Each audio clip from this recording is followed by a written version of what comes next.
Nobita's dad had passed away. Nobita's mom, exhausted, was barely holding it together. Doraemon had been malfunctioning for who knows how long. Nobita cried in his father's arms, waking him up. Nobita's dad was confused. Doraemon took off his hat. This is all because of the dream hat. He explained that if you put on the hat, it could turn the real world into any dream you wanted. Nobita decided he wanted to be a hero in his dream. He wanted to punish evil and be a little sidekick for justice. Doraemon adjusted the settings on the hat for him. Nobita took the hat and immediately put it on. He quickly fell asleep. In the dream, Nobita began a strange adventure with his dog. Doraemon, hearing himself being called a dog, spun around and walked away. But Nobita didn't care, he was fine alone. He started walking down a weird stone wall, which in real life was just the stairs at home. Nobita heard two monsters whispering. In real life, it was just his dad and mom talking. Nobita snored as he walked through the street. But in his dream, he was running through a forest. Suddenly, he heard a loud shaking sound. A triceratops appeared, quick on his feet. Nobita dodged just in time. In reality, it was just a truck passing by. Soon, Nobita met a witch standing in front of a big pot, who in real life was just a lady cleaning. Nobita walked past the lady, but suddenly a skull hit him in the head. He picked it up, and a purple little monster jumped out of the bushes. Nobita kicked the skull away,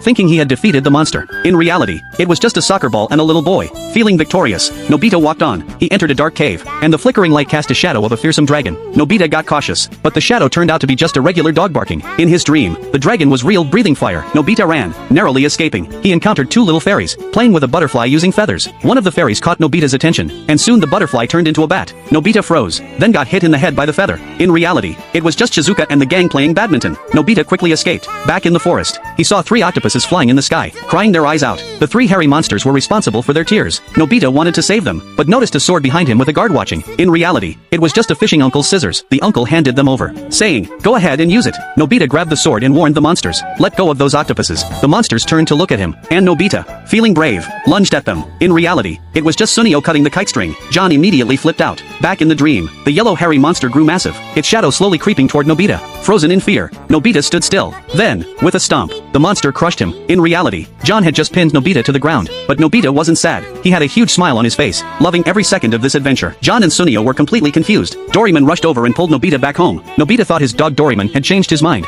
He asked Doraemon to help him find treasure. Doraemon, unable to say no, played along. They randomly picked a spot and claimed it had treasure. In reality, Nobita grabbed a shovel at the park and started digging. He dug for a long time, finding nothing. Doraemon quickly pointed to another spot. Nobita kept digging away, and before long, the park was full of holes. Doraemon didn't know how to stop Nobita. Just then, Nobita's uncle happened to pass by, on his way abroad for work, and stopped to give Nobita some pocket money. Doraemon casually threw the money into one of the holes. Nobita found a whole box of treasure in it. Doraemon took the hat back and told Nobita it was time to return to the real world, but when Nobita opened the envelope, he was disappointed. Doraemon quickly scolded him, "That's your uncle's pocket money. Stop complaining."